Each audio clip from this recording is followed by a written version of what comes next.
salli ala sayyidina Muhammadin al-Fatih lima ughliq wal khatim lima sabaq ناصر الحق بالحق والهادي إلى صراطك المستقيم وعلى آله حق قدره ومقداره العظيم أما بعد جماعة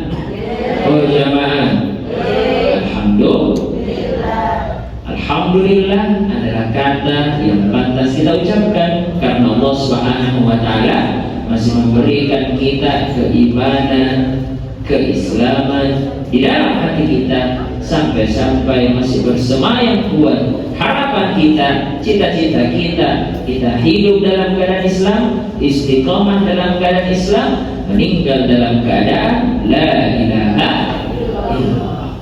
Salawat dan salam tak lupa pula kita kirimkan kepada baginda Rasulullah Muhammad sallallahu alaihi wasallam. Dialah Nabi yang membawa peradaban, dialah Nabi yang membawa kemuliaan untuk seluruh kaum muslimin dan muslimat, wabil khusus untuk ibu-ibu, untuk perempuan. Mengapa demikian? Karena sebelum Rasul sallallahu alaihi wasallam lahir, perempuan dianggap rendah, perempuan dianggap hina. Baru lahir dikubur hidup-hidup, masih seukuran bayi kecil dikubur hidup-hidup. Kenapa? Karena dianggap rendah. Tapi ketika Rasul sallallahu alaihi wasallam lahir, sejak 1400 tahun lalu sampai hari kiamat, perempuan dimuliakan karena kelahiran Nabi Muhammad sallallahu alaihi wasallam. Jadi selain banyak mengucapkan hamdalah, kita juga harus banyak-banyak bersolawat. Solawat apapun itu Bapak Ibu sekalian, ini mumpung karena sedikit ibu-ibu supaya lebih dekat, seperti lilin yang dibakar, yang paling dekat banyak kena cahaya. Ini saya lagi terbakar ibu. Ayo maju. Guru sepupu pernah menceritakan, tahu guru sepupu ibu? Ki Haji Muhammad Zaini Abdul Ghani Martapura, Kalimantan Selatan, yang insya Allah dekat lagi haulnya. Beliau pernah menceritakan ada tiga orang, dia punya satu makanan, hanya untuk satu makanan. Tapi persyaratan untuk makan itu tidur malam hari. Siapa mimpi yang paling bagus? Kata guru sepupu, siapa yang punya mimpi yang paling bagus, dia yang berhak makan kue itu. Singkat cerita, tidurlah tiga orang ini. Si A, si B, si C tidur. Pas besok pagi bangun cerita, siapa yang mimpi paling bagus? Si A ditanya, kamu mimpimu apa? Oh, saya ada di padang rumput yang luas, hijau, indah, menawan. Yang kedua ditanya, kamu mimpimu apa? Si B, oh saya tadi terbang ke langit mimpiku. Yang ketiga, kau mimpi apa? Nah, saya tidak bisa mimpi, saya kelaparan, jadi saya makan kue itu duluan. Dia terlalu jauh mimpi ke sana, mimpi ke situ. Ternyata yang paling cepat dapat kuenya adalah yang dekat. Nah, ini ilmu itu yang bisa dapat itu adalah yang dekat-dekat. Mumpung ibu-ibu di sini cuma 1, 2, 3, 4, 5, 10, tapi malaikat itu ada juta miliar dan tidak kelihatan itu. Tapi insya Allah kita semua dapat keberkahan karena berkahnya ilmu, bukan cuma di dunia, nanti kelak di akhirat juga. Amin ya rabbal. Ibu-ibu, saya mau bertanya dulu ibu. Saya belum dikasih tema. Ini tema apa yang bagus kita bahas ibu? Dari saya atau dari ibu? Dari saya bu. Dari saya. Baik, insya Allah hari ini kita akan membahas 7 kedurhakaan seorang istri. Kenapa bu? Udah boleh bu ya? Ganti bu? Oke. Ganti ya? Oke. 7 perempuan yang pasti masuk neraka. Yang dengar saja budi tersinggung ibu-ibu semua. Insya Allah ibu-ibu semua di sini ahlul jannah. Amin. Nanti menjadi umatnya Sayyidina Muhammad sallallahu alaihi wasallam. Amin. Dikenali sama Sayyidatul Khadijah, Sayyidatul Aisyah, Sayyidatuna Fatimah Zahra radhiyallahu anhum ajma'in. Karena kebetulan ibu-ibu pasti banyak orang, hampir semua manusia yang lahir, yang hidup sampai hari ini pasti punya banyak masalah apapun itu, mungkin utang menumpuk, anak doa. Ada Bugis Makassar di sini ya? Banyak Bugis Makassar. Oh, saya perkenalan diri dulu kalau begitu. Mungkin ada sekampung saya, kebetulan saya ini orang Bumas. Ada orang Bumas di sini, Bugis Makassar. Bapak saya orang Bomau, Bone Palatae. mama saya orang Talok, Makassar. Yang pernah dengar kisah raja-raja Talok? Nah, mama saya tinggal di situ, Makassar. Jadi saya ini keturunan Bugis Makassar. Itu saya punya nama itu Ijo Sugiarto Rifai. Ijo Rifai itu nama artis, Bu. Jadi nama asli saya 3 suku kata, Ijo Sugiarto Rifai. Kenapa Ijo? Ijo itu berasal dari bahasa Bugis. Pacu, Ijo tak pecu, mata pecu. Karena waktu tahun 98, 6 Agustus 98, sebelum ibu saya melahirkan saya, itu di depan rumah sudah ada taksi. Baru mama saya melangkah 1 langkah dari rumah, tiba-tiba saya keluar mata pecu. Maka lahirlah saya. Namanya Ijo. Sugiarto dalam bahasa Bugis Masugi. Apa itu Masugi? Kaya. Kaya, baik, banyak warna. Jadi sebentar ibu, insya Allah kalau saya ceramah, siapa bisa jawab pertanyaanku, insya Allah dapat hadiah. Paling besar hadiahnya adalah kalau lunas pembayaran. Ya, insya Allah. Rifai itu nama bapakku. Semua kita punya masalah, entah masalah itu kecil, entah masalah itu besar, tapi harus kita tahu setiap masalah pasti ada jalan keluar.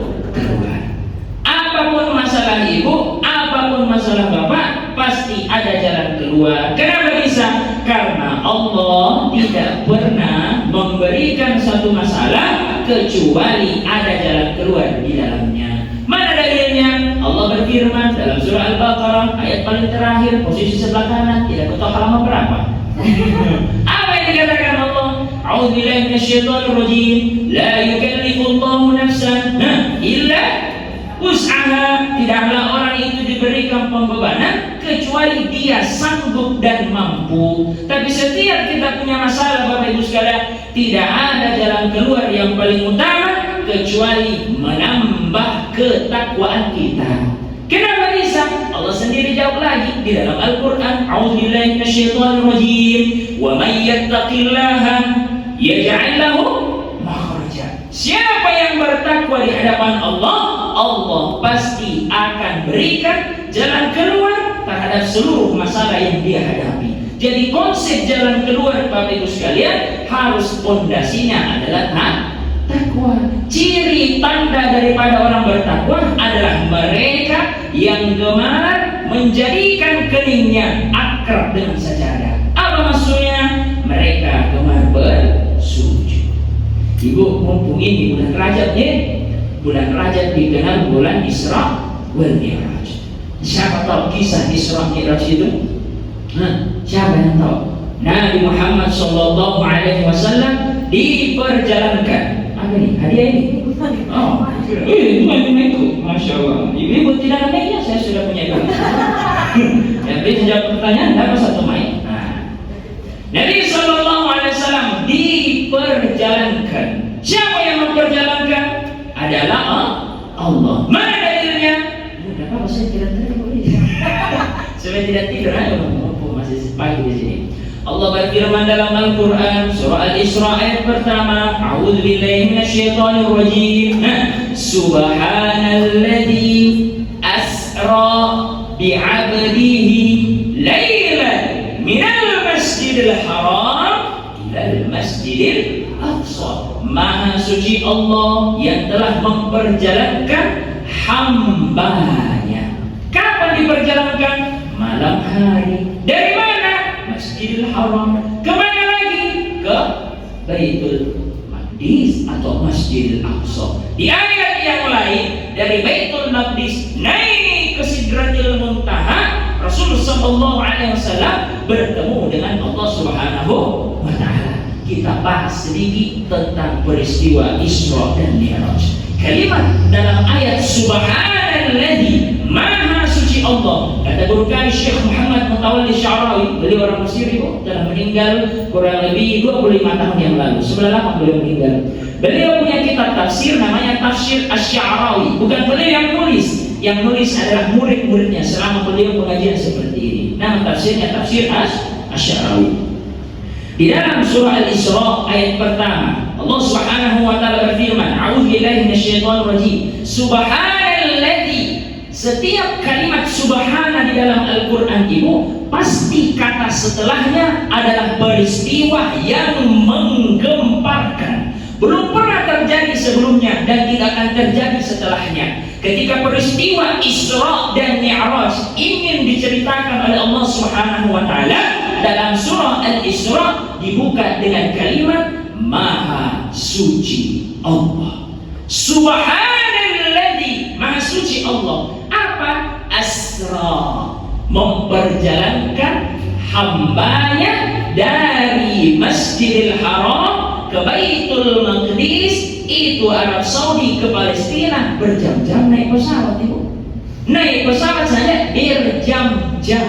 Sedangkan Nabi kita Muhammad SAW diperjalankan oleh Allah Subhanahu wa taala lailan. Subhanalladzi asra bi 'abdihi lailan. Sebelum kata lailan ada kalimat bi 'abdihi. Apa artinya di Al-Qur'an itu Ibu? Hambanya. Maha Suci Allah yang telah memperjalankan hambanya, satu-satunya manusia yang diakui sebagai hamba sejak zaman Nabi Adam AS diciptakan sampai hari kiamat bocil roblos nanti, satu-satunya yang diakui sebagai hamba Allah adalah Nabi Muhammad SAW. Kita ini Bu, mungkin kita mengaku ini kita siapa namanya tadi? Aisyah. Surah keempat dalam Al-Quran, surah An-Nisa. An-Nisa ini hamba Allah. Iya atau tidak? Diakui atau mengaku? Mengaku. Siapa namanya? Najwa. Hamba Allah atau bukan hamba Allah? Hamba Allah. Mengaku atau diakui? Mengaku. Ibu di belakang. Ibu hamba Allah atau bukan Ibu? Mengaku atau diakui? Mengaku. Nah, itu sana lagi bocor roblos yang pegang tas warna-warni, kupu-kupu yang kupu-kupunya datang. Siapa nama tadi? Siapa nama? Nada cinta. Oh Nada, kelas berapa Nada? Kelas 2B, saya 2C. Nada ini hamba Allah atau bukan hamba Allah? Adalah hamba Allah. Pernah ketemu sama Allah? Mau saudara? Jangan. Kita ini hanya sebatas mengaku. Ya Allah, aku ini hambamu ya Allah. Apa langsung Allah bilang, oh iya? Tidak. Tapi satu-satunya yang diakui bahwa dia adalah hambaku, Allah yang mengakui, yang diakui adalah Nabi Muhammad SAW. Yang mana lebih bagus Ibu? Mengaku atau diakui? Diakui. Mungkin kita, kenal Pak Jokowi? Oh kenal. Mengaku. Kenal Pak Jokowi? Oh kenal. Kenal Pak Prabowo? Oh kenal. Dikenal atau tidak? Tidak. Kita hanya sebatas mengklaim saja. Pertanyaannya, apakah kita bisa diakui sebagai Nabi SAW diakui oleh Allah Subhanahu wa taala? Maka nanti kita akan bahas kalimat bi'abdihi, bagaimana caranya diakui sebagai hamba Allah Subhanahu wa taala dengan mengikuti Nabi sallallahu alaihi wasallam. Ayo lanjut sedikit. Subhanalladzi asra bi'abdihi lailan. Maha suci Allah yang telah memperjalankan hambanya dari Masjidil Haram ke Masjidil Aqsa lailan, pada malam hari. Prof. Quraisyihab, penulis daripada kitab Tafsir Al-Misbah, beliau menceritakan kalimat lailan di sini dalam bahasa Arab adalah isim nakirah. Isim nakirah itu menunjukkan salah satu artinya adalah waktu yang sebentar. Jadi ketika Nabi SAW diperjalankan dari Masjidil Haram ke Baitul Maqdis di Palestina, itu diperjalankan adalah sebentar sekali. Waktunya sebentar. Bagaimana maksud sebentar itu? Kata guru kami Syekh Hisham Kamil, adalah peristiwa Isra Mi'raj itu dilipat waktu itu. Di itu waktu dilipat. Itu zaman dan makan, itu waktu dan tempat dilipat sama Allah. Jadi hanya sekejap, mulai dari Masjidil Haram ke Baitul Maqdis dilipat. Lailan, waktunya sangat sebentar. Bagaimana gambaran sebentar itu Bapak Ibu sekalian? Ibu duduk, pegang sedikit di bawah, nah itu panas. Nah Nabi SAW ketika peristiwa Isra Mi'raj dari Masjidil Haram ke Baitul Maqdis, Baitul Maqdis ke Sidratil Muntaha, sampai turun ke Mekah kembali, itu tempat duduknya yang panas belum hilang rasa panasnya. Lailan, sebentar sekali. Sebentar sekali itu peristiwa Isra Mi'raj, karena kalimat lailan bermakna waktu yang sekejap. Belum hilang itu panas tempat duduknya Nabi SAW, sudah kembali lagi, sudah bercakap-cakap sama Allah di Sidratil Muntaha. Lailan. Subhanalladzi asra bi'abdihi lailan minal Masjidil Haram ila Masjidil Aqsa, dari Masjidil Haram Makkah Mukarramah menuju daripada Baitul Maqdis. Di tengah-tengahnya ada Mesir. Di Mesir itu ada bukit tempat bercakap-cakapnya Nabi Musa alaihissalam dengan Allah Subhanahu wa ta'ala. Apa nama bukit itu, Ibu? Bukit Tur Sinai. Bukit Tur Sinai, Bukit Sinai atau Gunung Sinai. Kami waktu kuliah di Mesir, Ibu, jadi alhamdulillah LC itu kami dapat di Mesir. Kami kuliah 7 tahun, terlalu lama, Bu. Maupun di luar negeri, pergi jalan-jalan, makanya lama selesai. Itu di Mesir ada namanya Bukit Tur Sinai.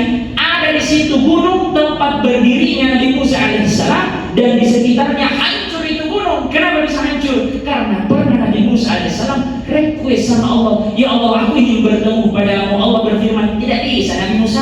Nabi bilang, satu kali mau. Kata Allah, kalau kau melihat saya, lihat gunung sekitarmu menjulang tinggi, itu akan hancur karena tidak bisa melihat zat saya. Nabi Musa bilang, tidak ya Allah, coba bisa saja. Nah, bukan berarti lo gak begitu, Nabi Musa orang Bugis. Coba saja ya Allah. Maka sebelum Allah turun, semua gunung itu rata, hancur lebur semua, termasuk Nabi Musa dan seluruh umatnya meninggal dunia sebelum Allah turun ke langit.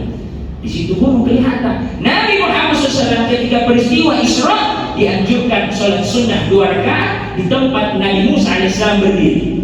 Sholat sunnah 2 rakaat, kemudian sampai ke Baitul Maqdis, ke Palestina. Sampai di situ, apa nama masjidnya tadi? Adalah Masjidil Aqsa. Masjid Aqsa. Masjid Aqsa itu adalah kiblat pertama. Sebelum kita sholat menghadap Ka'bah Musyarrafah, kita dulu menghadap kiblat yang pertama, yakni Masjid Aqsa. Nanti berubah ketika Nabi Muhammad SAW sering, kalau bahasa Jerman itu mencoba, bahasa Jerman itu mencoba, melihat ke atas. Dia rindu ingin menghadap ke tempat dia lahir, yakni Makkah Mukarramah. Jadi di Saudi itu, Ibu, mungkin ada pernah pergi umrah, pernah pergi haji. Ada namanya Masjid Qiblatain. Apa itu Masjid Qiblatain? 2 kiblat. Jadi Nabi Muhammad SAW ketika sholat menghadap Baitul Maqdis, tiba-tiba turun perintah Allah untuk menghadap ke Ka'bah Musyarrafah. Makanya Nabi SAW berbalik. Tidak membatalkan sholatnya, tidak dibatalkan, hanya berbalik. Makanya masjid itu dinamakan Masjid Qiblatain. Kalau ada yang mengatakan sholat Isya, ada yang mengatakan sholat Asar. Turun perintah itu, maka sementara sholat Nabi SAW menghadap ke Baitul Maqdis, kemudian turun perintah menghadap ke Ka'bah Musyarrafah. Namanya masjid itu Masjid Qiblatain.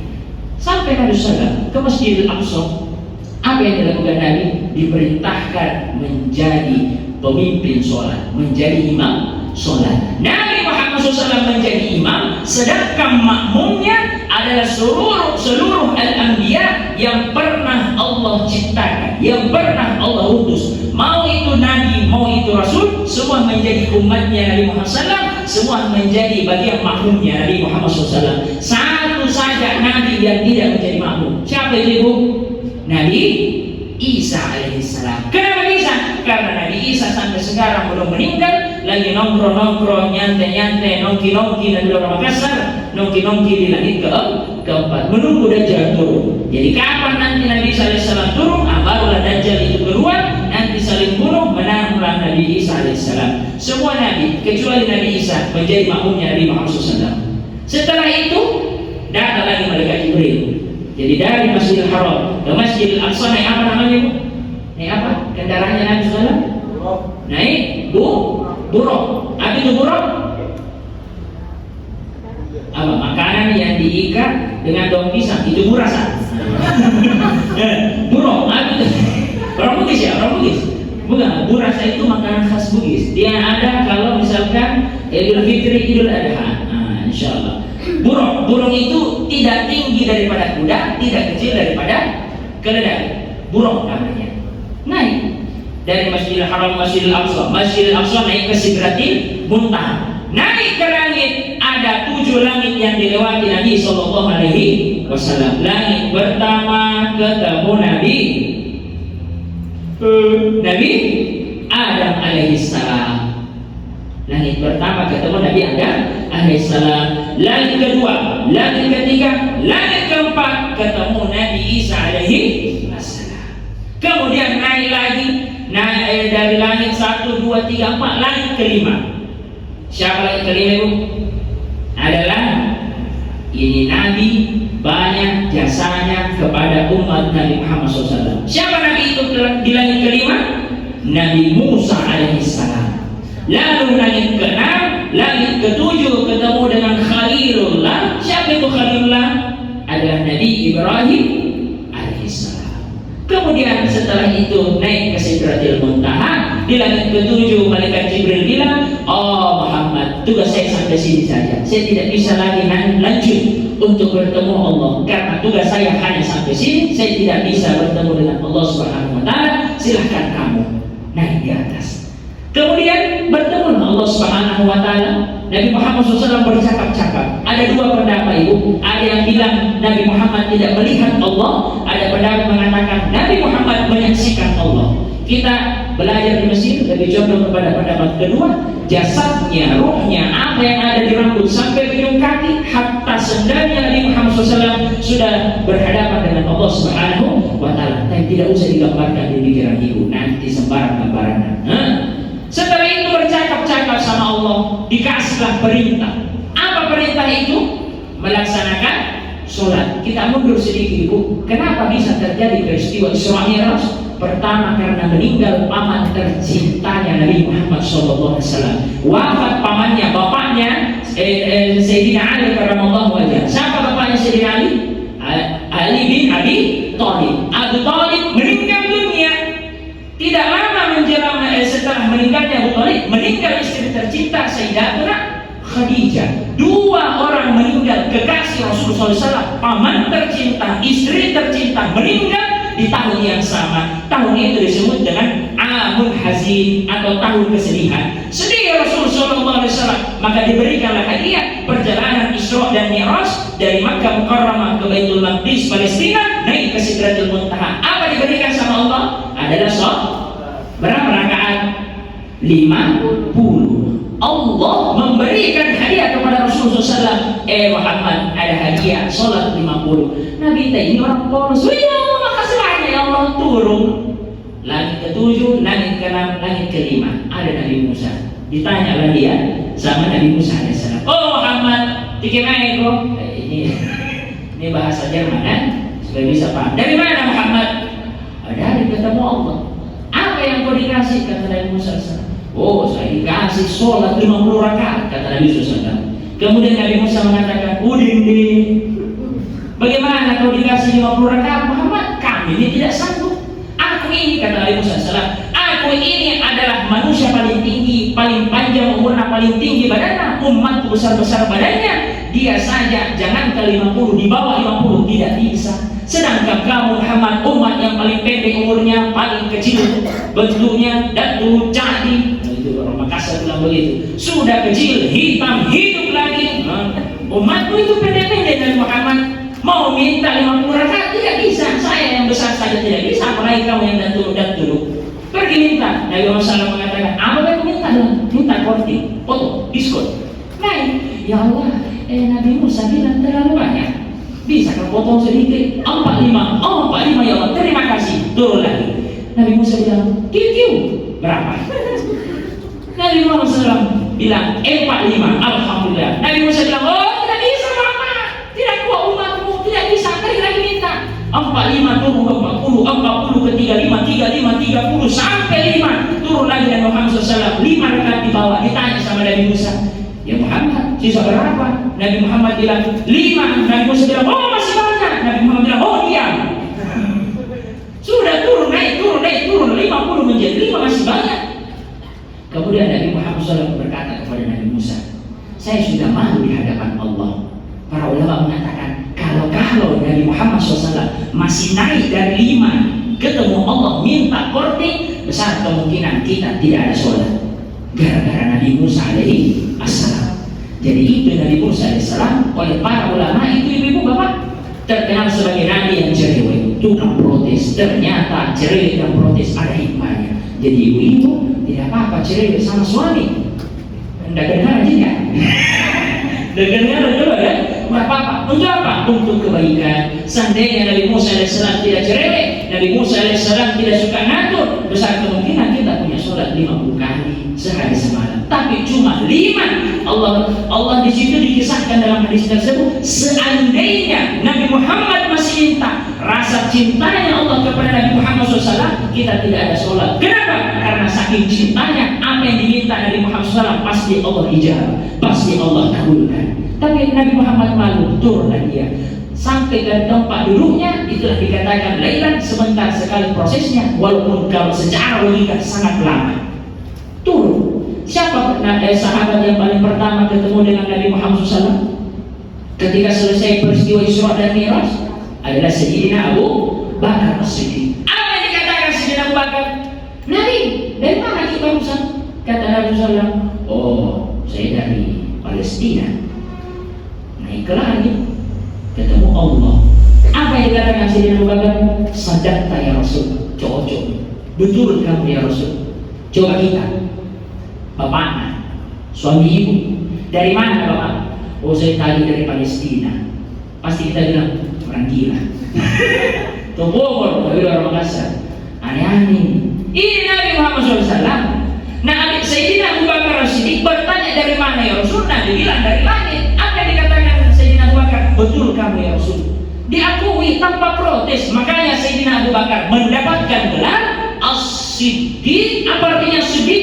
Membenarkan peristiwa Isra dan Mi'raj Nabi SAW. Itulah Sayyidina Abu Bakar As-Siddiq. Sampai-sampai kalau mau ditimbang keimanannya Sayyidina Abu Bakar As-Siddiq dengan keimanan manusia sejak zaman Nabi Adam sampai hari kiamat, ditimbang tidak ada yang lebih berat timbangan keimanannya Sayyidina Abu Bakar As-Siddiq dibandingkan umat manusia zaman sekarang. Dijumlahkan seluruh umat manusia yang ada zaman sekarang, keimanannya ditimbang dengan satu keimanan Sayyidina Abu Bakar, masih lebih berat keimanan Sayyidina Abu Bakar As-Siddiq. Terjadilah peristiwa Isra Mi'raj itu baru sekalian. Kita mundur sedikit. Kenapa bisa terjadi peristiwa Isra Mi'raj?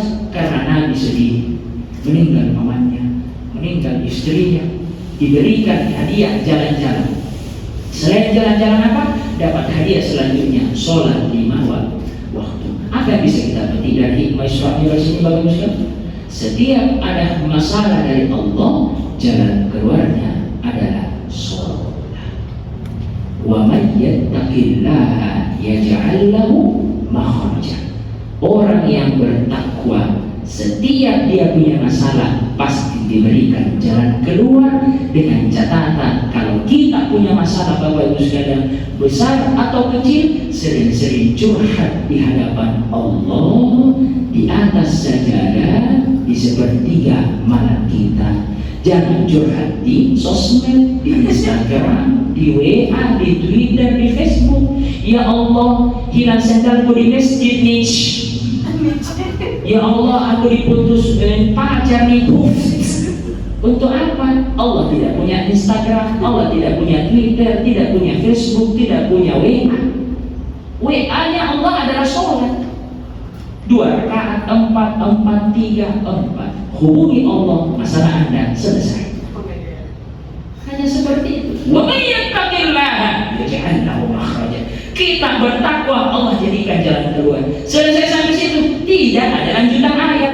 Wa yarzuquhu min haitsu la yahtasib. Orang bertakwa bukan cuma masalahnya diselesaikan, tapi orang yang bertakwa diberikan rezeki. Kalau orang bilang Bugis Makassar, dalek. Apa itu dalek itu? Rezeki. Orang yang diberi rezeki disebut padahal bukan, padahal itu Biawak di Makassar. Orang yang diberikan rezeki karena dia bertakwa dari arah yang tidak disangka-sangka. Jadi masalah keluarga, masalah kehidupan, masalah ekonomi, jalan keluar yang paling pertama adalah bertakwa. Ibu pernah lewat jembatan tol, lancar ya? Lancar. Kenapa? Karena sedikit orang lewat. Ada macet tidak jembatan tol? Tidak ada.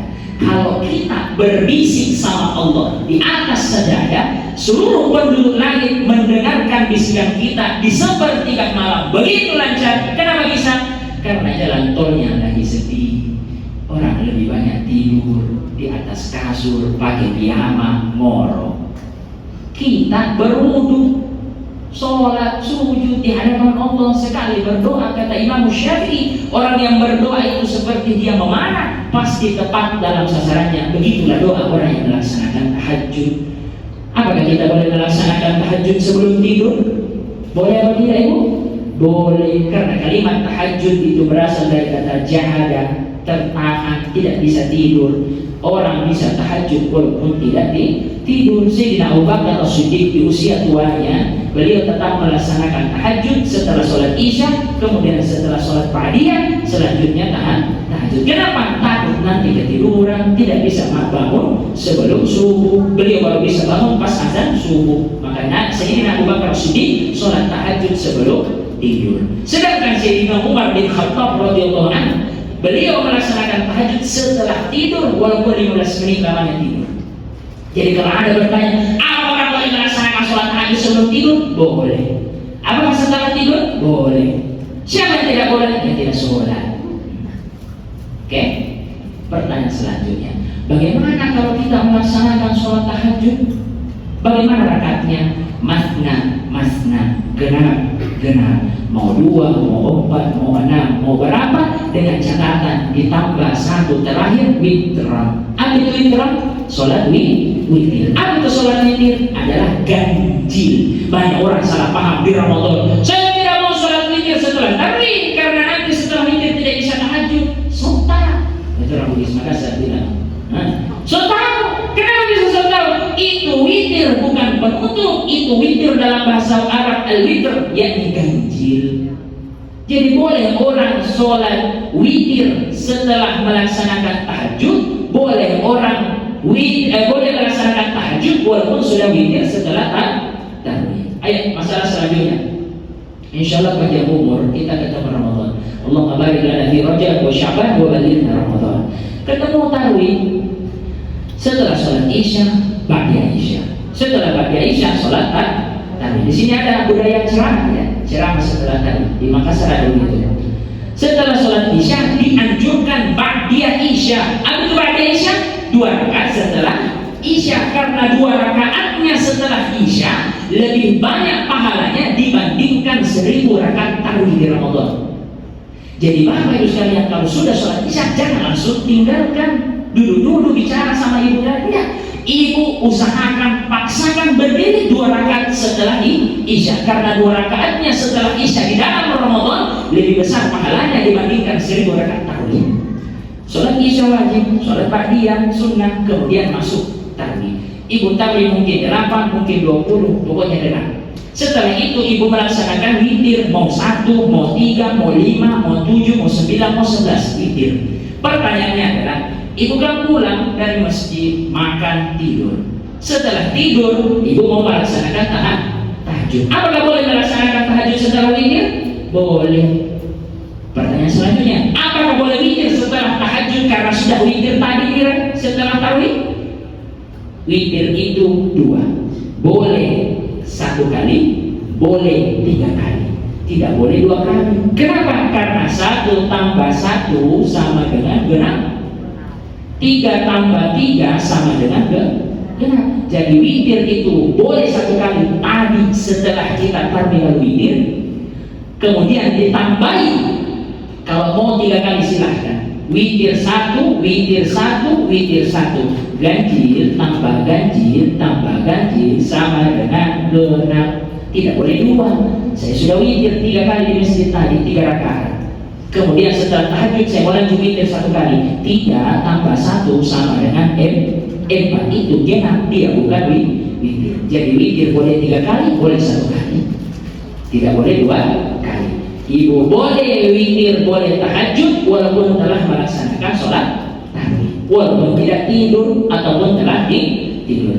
Wa may yattaqillaha yaj'al lahu makhraja wa yarzuqhu min haitsu la yahtasib. Orang yang punya masalah takwa diberikan jalan keluar, diberikan rezeki dari arah yang tidak disangka. Sebenarnya Ibu saya mau panjangkan lebar, cuma karena ada lagi satu masalah lewat di kepala saya mau bertanya ke Ibu. Kita bukan tanya jawab Ibu ya. Yang mau bertanya silahkan. Ini sambil jalan saja. Ibu-ibu sekalian, ibu-ibu ini punya utang puasa?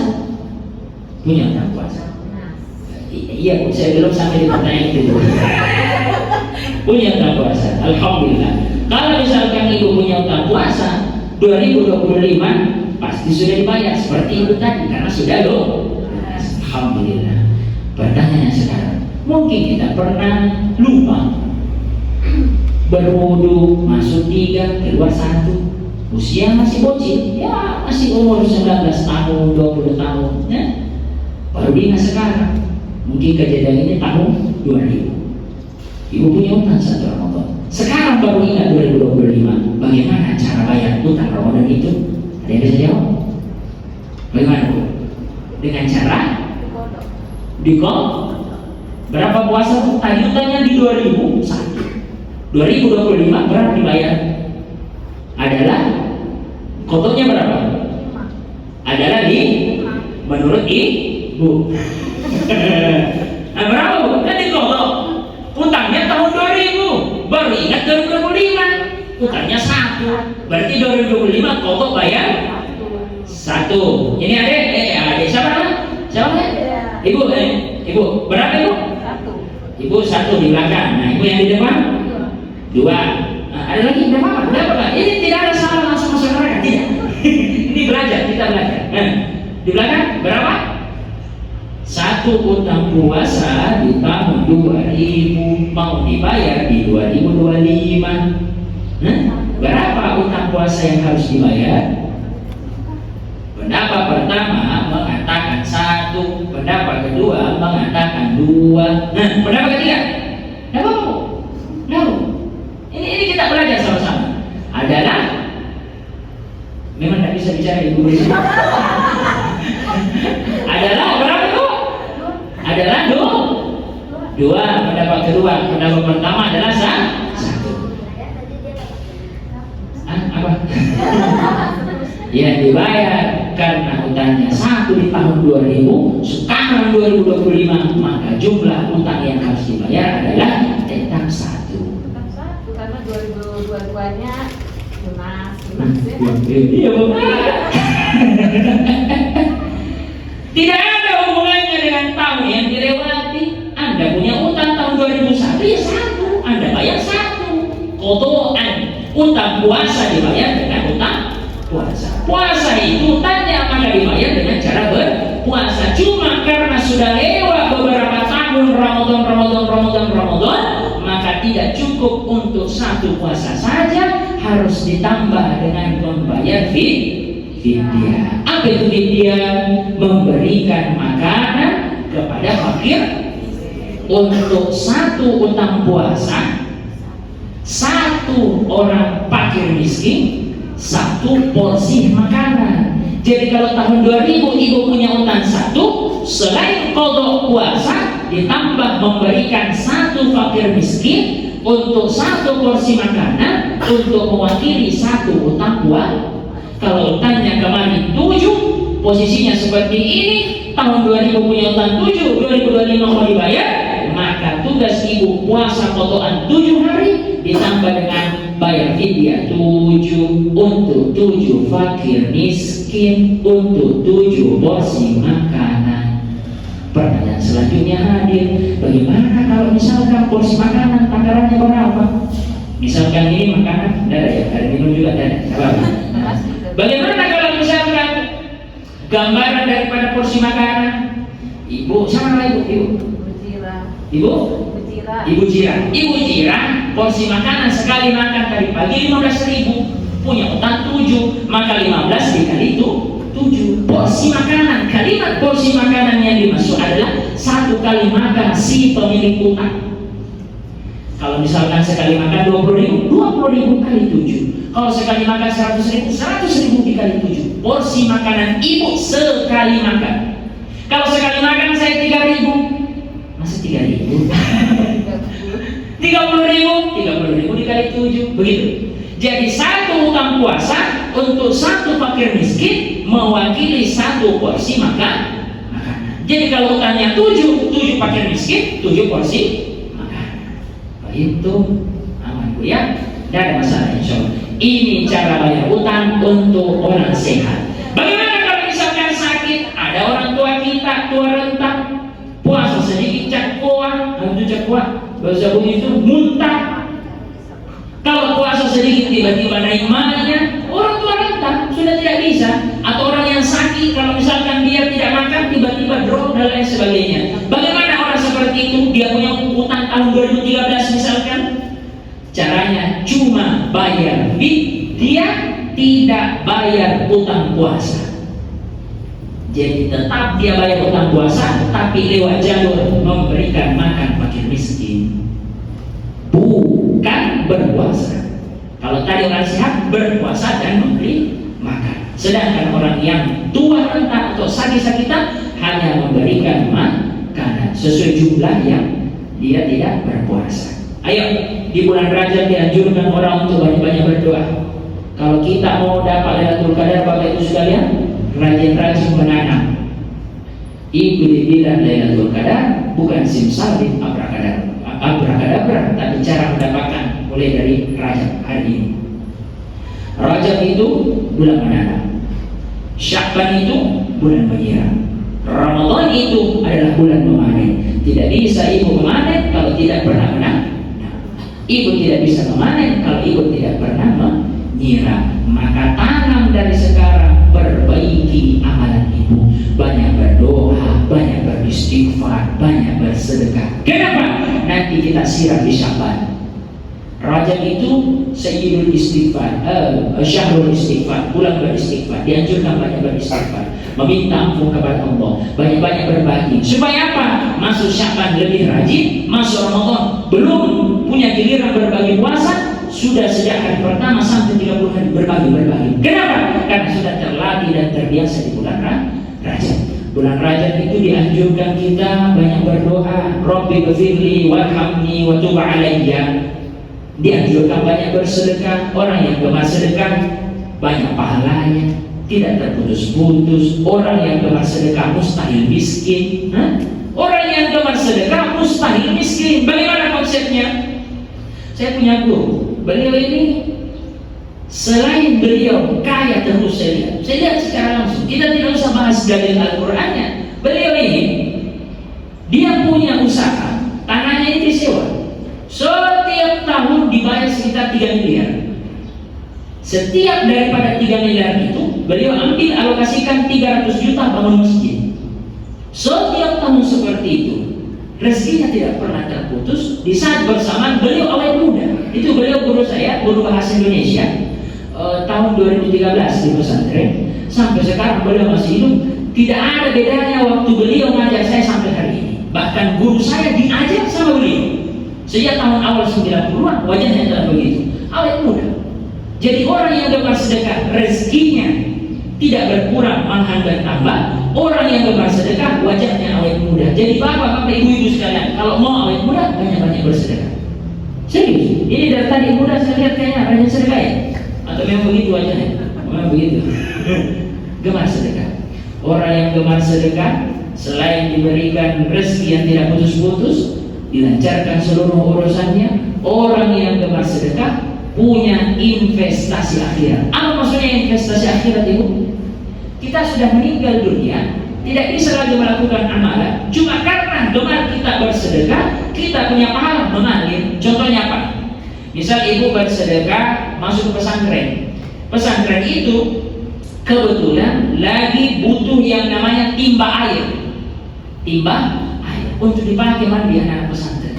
Ibu sedekah di situ, dipakai mandi sama anak-anak santri. Gara-gara bisa mandi pakai sumbangan timba air ibu, dia bisa menuntut ilmu. Dan ilmunya diajarkan ke umat, umat yang diajarkan bisa bagus ibadahnya. Seluruh yang diajarkan lari ke santri, seluruh santri yang mandi dari hasil timba ibu sampai ke ibu pahalanya. Sedekah itu tidak mengenal ruang dan waktu. Satu kali ibu bersedekah hal-hal yang bermanfaat, berhubungan dengan orang lain, keluar dari hati yang ikhlas, maka efeknya dunia dan akhirat keberuntungan terus kumpul, sedekah kepada semut. Bagaimana caranya? Ambil gula 1 sendok, taburkan depan rumah. Itu semut makan, bahagia semut, keluarga-keluarganya. Oh, senang dia punya anak-anak saya. Itu semut punya kehidupan juga. Dia bahagia, kita juga dapat pahala. Apalagi manusia yang kita kasih makan. Suatu ketika Syaikhul Qadir Al-Jilani berkhutbah di atas mimbar hari Jumat. Beliau khutbah terpendek.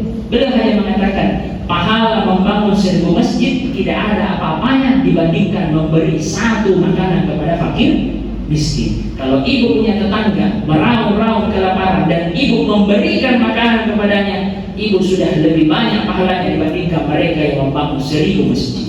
Jadi jangan dipandang enteng pahala sedekah. Orang yang tempat sedekah dilancarkan urusannya, diampuni dosanya, diberikan keberkahan hidup dunia dan akhirat. Bahkan Rasulullah SAW sangat dekat kepada orang yang memuliakan anak yatim piatu. Bagaimana cara memuliakan anak yatim piatu? Minimal kita santuni dia. Itu tadi dibahas orang Palestina, orang di Sumatera. Berapa banyak mereka tertinggal, dia punya keluarga, tidak ada yang bisa memberikan makan. Hanya lewat kita perpanjangan tangan 100, 200, 300, 1000, 2000, 3000 diberikan pop es dan minum anak-anak 1 hari haus lagi, tidak apa. Yang penting berhubungan dengan orang lain, keluar dari hati yang ikhlas, maka hasilnya pahala yang tidak putus. Ibu kalau mau cepat dikabulkan punya doa, selain diperbaiki kita punya sholat, selain disucikan kita punya hati, pakai cara yang ketiga, bersedekah. Ini saya punya cerita pengalaman pribadi. Saya juga bawa jamaah umroh di Madinah Al-Munawwarah. Kalau di Sulawesi apa namanya? Kalau Banggai, Sulawesi apa itu? Sulawesi Tengah ya. Banggai itu saya punya jamaah namanya kakek. Kakek ini biasa dipanggil sama orang Banggai Tete. Tete ini masuk Masjid Nabawi mulai dari jam 9 sampai jam 12 sampai jam 2 hilang, tidak keluar. Kami sebagai membawa jamaah pusing. Ada jamaah orang tua 72 tahun, Tete hilang. Jadi saya pusing. Ya Allah, saya kelilingi ini Masjid Nabawi. Keliling, putar-putar, masuk Masjid Nabawi, keluar ketemu tentara bertanya, tidak dapat. 2 jam, 3 jam, 4 jam berlalu. Saya sampai putus asa itu. Saya sangkar di tembok Masjid Nabawi. Ya Allah, saya punya uang 5 riyal, sekitar 20.000. Ya Allah, semoga ini sedekah menjadi sebab saya temukan kakek ini. Baru saya kasih ke tukang sapu di Masjid Nabawi, tiba-tiba ada kakek pakai songkok, senyum 5 jam hilang, senyum. Saya menangis lihat dia. Jadi saya tanya, kakek dari mana kakek? Dia bilang, oh dari tadi saya keluar tidak lihat pintu keluar. Udah la ilaha illallah. 5 jam saya keliling masjid, luar dalam Masjid Nabawi saya keliling, tidak dapat kakek. Gara-gara saya sedekah 5 riyal, 20.000, tiba-tiba ada jalan keluar. Tiba-tiba dimudahkan urusan. Jadi jangan pernah pandang enteng yang dibilang keajaiban sedekah. Sebagai kesimpulan Bapak Ibu sekalian, kalau ada mau bertanya silakan langsung saja. Sebagai kesimpulan yang pertama, peristiwa Isra Mi'raj terjadi untuk menghibur Nabi SAW. Beliau sedih meninggal pamannya, beliau sedih meninggal istrinya, diberikan hadiah sholat. Apa yang bisa kita tarik? Orang yang setiap punya masalah, jadikanlah sholat sebagai jalan keluar pertama. Kalau kita bangun hati kita, tauhid kita, wa may yattaqillaha yaj'al lahu makhraja, kita bertakwa sama Allah, Allah berikan jalan keluar, di saat bersamaan diberikan rezeki dari arah yang tidak disangka-sangka. Yang paling terakhir, jadikanlah sedekah menjadi sebab dapat air 2 biji. Jadikanlah sedekah menjadi sebab kita dilancarkan urusan, segala macam dosa diampuni karena keajaiban daripada sedekah. Konsep sedekah 3, keluar dari hati yang ikhlas, berhubungan dengan orang lain, dan hasilnya pahala yang tidak putus. Demikian Bapak Ibu sekalian yang dapat kami sampaikan. Mau buka tanya jawab ya? Kalau ada yang mau bertanya silakan. Sebelum kita tutup dengan doa. Nah, ayo, ada yang bertanya? Sambil saya minum karena dari tadi saya turun.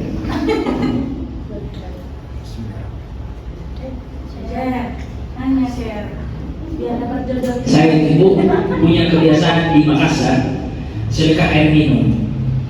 Cita-cita saya satu, bagaimana saya bisa dikasih minum sama Nabi SAW dengan telaga Al-Kausar. Jadi saya sering sedekah air minum. Saya bicara ini bukan mau riak, mau supaya diikuti. Karena orang sekarang takut bilang-bilang sudah sedekah karena nanti katanya muncul ria. Nah itu ria. Ria itu muncul karena bisikan setan supaya kita terhalang untuk bersedekah. Saya cerita ini tahadus bin ni'mah, menceritakan keimanan. Saya alhamdulillah dititipi sama Allah, karena titipan Allah saya pakai di jalan yang benar, makanya Allah tambah. Nah, apa dalilnya? Surah Ibrahim tentang syukur. La in syakartum la azidannakum wa la in kafartum inna 'adzabi lasyadid. Anda bersyukur ditambah. Bagaimana bentuk syukur? Cuma bilang alhamdulillah? Tidak, bagikan. Karena di setiap apa yang kita miliki pasti ada hak orang lain. Kalau kita kikir tangan pengguna, kikir tidak mau berbagi, Allah ambil dia punya barang. Nauzubillah ya, kejadian kemarin. Oh, mobil mewah, rumah tingkat dan lain sebagainya, tidak mau disedekahkan dan lain sebagainya. Allah tegur, kamu ini dititipi, bahkan titipan itu di kamu, saya ambil. Nauzubillah ini. Ayo silakan ibu bertanya. Masa Ramadan, puasa, sholat. Mau tanya? Paspornya bu, tanya dong. Silakan bu, siapa ibu? Ibu Jira. Ibu Jira, silakan ibu. Ini orang tua kita sakit bulan puasa sampai dia meninggal sebelum Lebaran. Nah itu fidyahnya saya bayarkan ke fakir miskin atau saya serahkan ke ustadz berupa beras. Itu fidyah. Oke, yang ditanyakan berarti konsep fidyahnya. Nah, di dalam Al-Quran sendiri, fidyatun ta'amun miskin. Kalimat fidyah di situ adalah memberikan, ta'amun makan, miskin kepada fakir miskin. Maka bentuk fidyahnya makanan, tidak boleh selain makanan. Itu dulu. Tidak boleh beras, tidak boleh uang, makanan. Karena secara sharih di situ, secara jelas nampak kelihatan fidyatun ta'amun. Tulisan ta'amun bermakna makanan. Tamam. Sasarannya kepada siapa? Miskin. Jadi sebenarnya itu Bapak Ibu sekalian, antara fakir dan miskin beda. Miskin itu punya uang hanya untuk hidup hari ini, miskin. Sedangkan fakir jangankan hidup, bernafas saja setengah mati. Jadi fakir lebih rendah kedudukannya secara sosial, sedangkan miskin adalah sedikit dibandingkan fakir. Nah, memberikan makanan kepada fakir, apalagi memberikan makanan kepada miskin, apalagi kepada yang fakir. Utang orang tua ibu misalkan 7, kemudian meninggal dunia setelahnya. Karena sempat punya utang, maka ibu mengambil langkah memfidyahkan. Bagaimana caranya? Beli 7 porsi makanan, nasi kuning, nasi apa segala macam, yang kira-kira porsi si almarhum ini makan. Oh mungkin dia porsinya 5.000, kasih cukuplah 20.000, ini untuk kebaikan beliau juga. Kemudian diberikan kepada 7 fakir miskin berbeda-beda. Tidak bisa diganti dengan sesuatu yang lain selain daripada makanan jadi. Tidak boleh digantikan selain daripada fakir miskin. Karena Al-Quran yang mengatakan ta'amun miskin, makan kepada orang-orang yang miskin. Kira-kira seperti itu. Wallahu a'lam bishawab. Ada lagi bu? Kecuali saya miskin bu, silahkan. Memang bercanda. Nah, ayo sebelum beliau mengambil lagi, ayo silakan bu, bertanya di sana gratis, insyaallah. Nah. Ayo, ada lagi? Nah, jangan malu. Saya punya Instagram itu bu. Saya buat konten ada soal. Nah, banyak bertanya, Ustaz apa hukumnya puasa dalam keadaan haid? Ustaz apa hukumnya pacaran sama ini? Apa? Namanya siapa? Eka.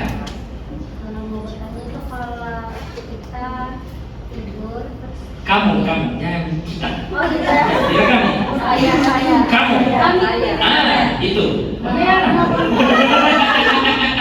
Mau puasa tapi kayak nggak niat untuk bangun untuk makan. Sahur. Cuma berniat sebelum Tidur. Niat tidur atau niat puasa?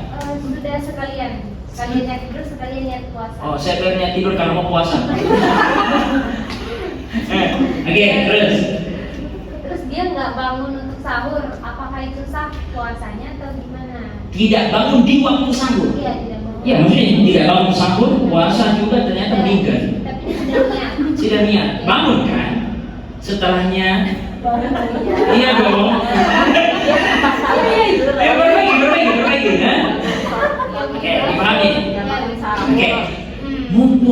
masuk Ramadan Ibu, niat puasa ada dua. Ada daripada kalangan Imam Malik, ada daripada kalangan Imam Syafi'i. Imam Malik itu niatnya cuma sekali. Kalau misalkan Ibu, insya Allah panjang umur, sebentar kita taruh malam pertama. Setelah sholat maghrib, kata guru kami Syekh Jumat, kata guru kami Syekh Yasir, beliau mengatakan orang boleh berniat puasa Ramadan setelah sholat maghrib. Imam Malik berpendapat setelah sholat maghrib kita berniat, ya Allah saya berniat puasa Ramadan 30 atau 29 hari ke depannya. Hari kedua, ketiga, keempat, kelima ketiduran seperti Eka ini. Karena begadang malam bagi. Dia ketiduran, maka tetap sah walaupun tidak sempat berniat. Kenapa? Karena sudah dirapel oleh doanya atau niatnya Imam Malik. Malam pertama sampai malam terakhir Ramadan. Sedangkan Imam Syafi'i setiap malam. Jadi boleh berniat setiap malam. Malam pertama, ya Allah saya berniat puasa Ramadan wajib karena Engkau. Kemudian ketiduran, tidak ada masalah. Sahur itu dan niat dua hal berbeda. Cuma kita orang Indonesia sering membaca niat di waktu sahur. Tapi antara niat dan sahur adalah dua perkara yang berbeda. Boleh baca niat setelah sholat maghrib. Adapun bangun sahur atau tidak bukan berarti sebab orang itu tidak boleh berpuasa. Tapi dianjurkan orang bersahur karena di dalam hadis Nabi SAW sahur itu penuh berkah. Siapa yang makan walau sedikit, walau kurma, atau biasa ada teman-teman saya di Mesir dia makan daging. Maksudnya dia bergibah di waktu sahur. Itu makan daging teman sendiri itu. Sahur itu berkah. Dari mana berkahnya? Siapa yang makan di dalamnya berkah. Siapa yang beristighfar di waktu sahur, beristighfar, minta ampun, astagfirullah, 10 kali kita minta ampun, Allah ampunkan kita. Siapa yang berdoa, siapa yang bertahajud di waktu sahur dikabulkan. Antara niat dan sahur dua hal berbeda. Boleh baca niat setelah maghrib. Imam Malik rapel 30 hari, Imam Syafi'i setiap hari dengan catatan sudah dibaca setelah maghrib. Adapun tidak bangun di waktu sahur tidak ada masalah, tapi dianjurkan orang bersahur walaupun minum segelas air. Untuk apa? Dapat keberkahan sahur. Karena Nabi mengatakan di dalam sahur itu ada berkah. Jadi itu kira-kira. Mau Anda tidur dengan catatan sebelum muncul matahari Anda sholat subuh, ya? Jangan kurang ya. Ayo, terima kasih kan. Alhamdulillah. Ayo, silakan. Nah, saya buka tanya jawab ini. Di Instagram saya banyak sekali bertanya. Saya diputusin sama pacar. Saya bilang, masih mau. Silakan. Nah, siapa? Tentang sahur, tentang apa? Silakan. Tentang jodoh. Silahkan tentang jodoh silahkan. Saya ini di Instagram saya banyak tanya tentang jodoh. Cuma kadang istri saya yang balas. Ya Allah, bismillah. Saya punya istri Ibu, saya baru menikah. Saya menikah tanggal 6 April di Bandung. Jadi istri saya itu teteh goilis pisan, Saya orang Bandung, saya punya istri. Bukan Bugis Makassar, Banyak depan enak. Ayo silakan.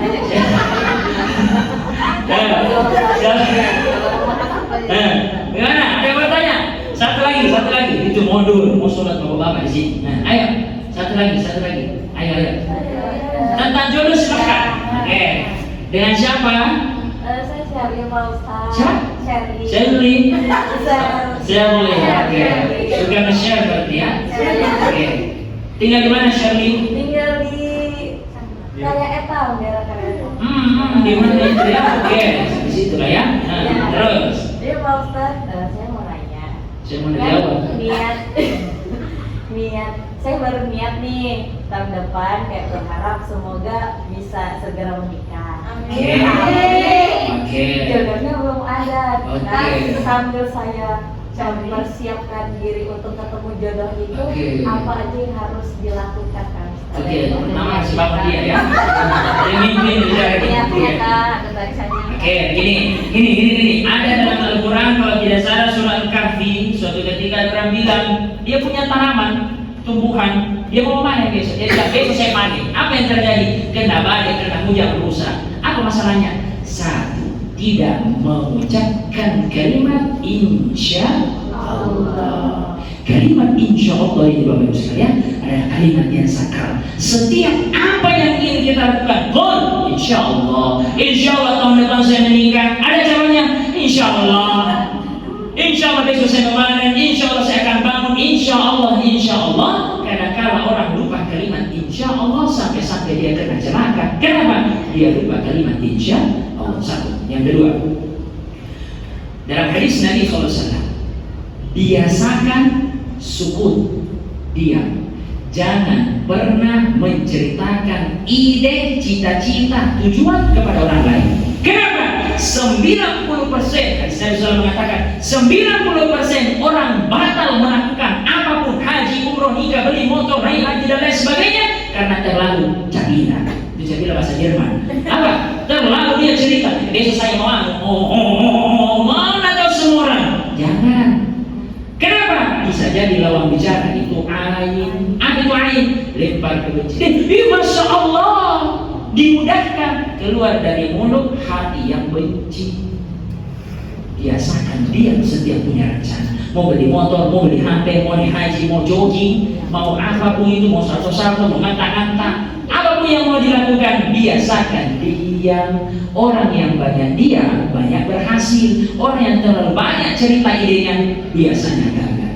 Kedua, insya Allah diam. Yang ketiga, kalau Anda punya niat untuk menikah sedangkan belum memiliki calon, tugas Anda adalah pantaskan diri Anda. Kata guru kami, beliau pimpinan pondok pesantren kami, beliau namanya Kiai Haji Hamzah Badran LCMA. Beliau mengajarkan, tidak usah kamu repotkan dirimu untuk iklankan ke orang-orang, pilih saya. Tapi pantaskan dirimu, jadikan doktor, jadikan pakaian bagus, berharum dan lain sebagainya. Kalau kita punya value, nilai yang tinggi, bukan kita yang mendatangi, tapi kitalah yang didatangi. Jangan kita ikut antri, tapi biarkan orang antri untuk memilih kita. Astagfirullah, sallallahu alaihi wasallam. Jadi Anda tidak usah mencari jodoh. Biarkan jodoh itu datang dengan catatan Anda bikin value, Anda berpakaian menarik, Anda berakhlak yang bagus, sholat Anda bagus, ibadah Anda bagus. Orang akan memilih kalau bagus agama Anda. Nikahilah perempuan atau laki-laki karena empat. Pertama wajahnya, kecantikannya, kemudian hartanya, kedudukannya, yang terakhir adalah agamanya. Tapi peganglah yang terakhir, karena walaupun dia punya agama yang bagus tapi mukanya jelek misalkan, dia akan sabar. Hartanya sedikit, maka dia akan bersyukur. Kedudukannya dia tidak seberapa, tapi dia tawadhu. Agamanya yang bagus, semuanya itu yang bagus. Walaupun cantik tapi muluna, pote-pote. Pote-pote itu bahasa Jerman ya. Terlalu banyak ngomong. Oh, hartanya melimpah, kedudukannya mulia, tapi sombong merendahkan suami. Sedangkan bagus agama, perbaiki value, perbaiki akhlak. Kata guru kami, Kiai Haji Muhammad Sanusi Bacong, beliau mengatakan, akhlak adalah pakaian yang tidak pernah lumpuh, makanan yang tidak pernah basi, lampu yang tidak pernah padam. Kalau bagus kita punya akhlak, orang suka dengan kita. Di saat bersamaan kita perbaiki pendidikan, perbaiki ibadah, perbaiki takwa sama Allah, perbaiki bakti sama orang tua, perbaiki akhlak kita berpakaian menarik, berparfum dan lain sebagainya. Perempuan tidak boleh pakai parfum. Yang saya bahas lagi. Kita mempercantik, memperindah diri kita. Innallaha jamilun yuhibbul jamal. Allah itu indah dan maha indah, mencintai yang indah-indah. Nanti kalau Anda sudah pantas, Allah datangkan orang beruntung untuk mendapatkan diri Anda. Keren kan? Ya, nganggur. Insya Allah sukun, perindah diri Anda. Itu saja. Sebenarnya ada lagi amalan. Bagaimana saya bisa dapatkan TKI Bandung Geolis Pisantoy? Pertama, perbanyak amalan. Ya Latifu, Ya Latif, Ya Latifu, Ya Latif 133 kali. Kemudian hasbunallahu wa ni'mal wakil, ni'mal maula wa ni'mal nasir, wa la haula wa la quwwata illa billahil aliyyil azim 100 kali sehari semalam. Selebihnya nanti lagi, karena ibu-ibu sudah bosan dengarkan. Beliau sudah harus saja sebagai ibu-ibu, bukan saya. Saya ini bocil-bocil. Insya Allah sambil ada minta doa orang tua Anda, petunjuk guru-guru Anda. Insya Allah. Demikian Bapak Ibu sekalian, kalau ada bertanya silakan lewat Instagram. Nama Instagram saya baru 3 orang follow saya. Di Rifai, silakan di follow supaya bertambah follower saya. Nanti kalau sudah follow back, saya nanti blokir. Nah, silakan bertanya di Instagram saya, namanya Ijub Rifai. Demikian Bapak Ibu sekalian. kekurangan, mohon maaf bila salah kata, kekurangan datangnya dari beliau karena belum ada jodohnya, datangnya dari Allah Subhanahu wa Ta'ala. Semoga kita dimudahkan semua dalam urusan, diperlancar rezeki, dipanjangkan umur, disehatkan sehat walafiat, diberkahi hidup kita, ketemu keberkahan Rajab, keberkahan Syaban, dan insya Allah ketemu dengan